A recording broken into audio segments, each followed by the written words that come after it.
Mutualiak gizartean duen zeregina bere jardueraren ekarpen ekonomiko zuzenetik harago doa.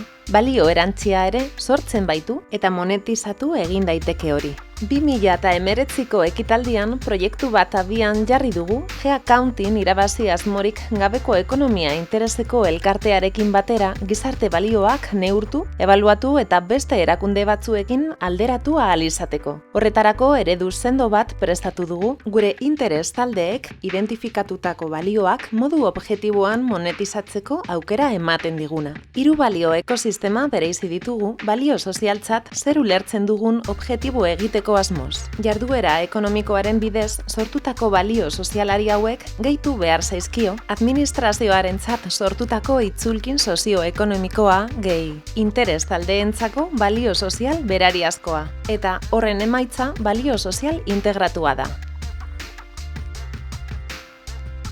Interes talde gisa identifikatu ditugu administrazio publikoak, gizartea, bezeroak, hornitzaileak eta mutualian lan egiten dugunak.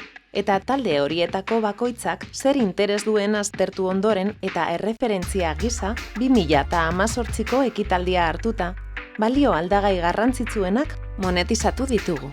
Informazioa, akonpainamendua, tratu gizatiarra, proben azkartasuna, unitate espezializatuekin akordioak, prozesuen bizkortasuna, zentroen hurbiltasuna eta irisgarritasuna, instalazioen kalitatea, prebentzioari buruzko prestakuntza eta babesa, laguntza juridikoa, lan egonkorra, lana eta familia bateratzeko neurriak, prestakuntza gelak, osasunaren eta lanaren alorra. Horrek guztiak, merkatukoa ez den 93,9 milioi euroko balio soziala dakar, horri 300,9 milioi euroko merkatuko balio soziala gehituzkero, zergak, prestazioak eta inbertsioak guztira 394,8 milioi euroko balio sozial integratua da emaitza. Hau da mutualiaren zeregina. Pertsonen osasunerako, segurtasunerako eta ongizaterako eskubidea bermatzen dugu, gizarte segurantzarekin lankidetzan. Gizartea eraikitzen dugu, herria egiten dugu.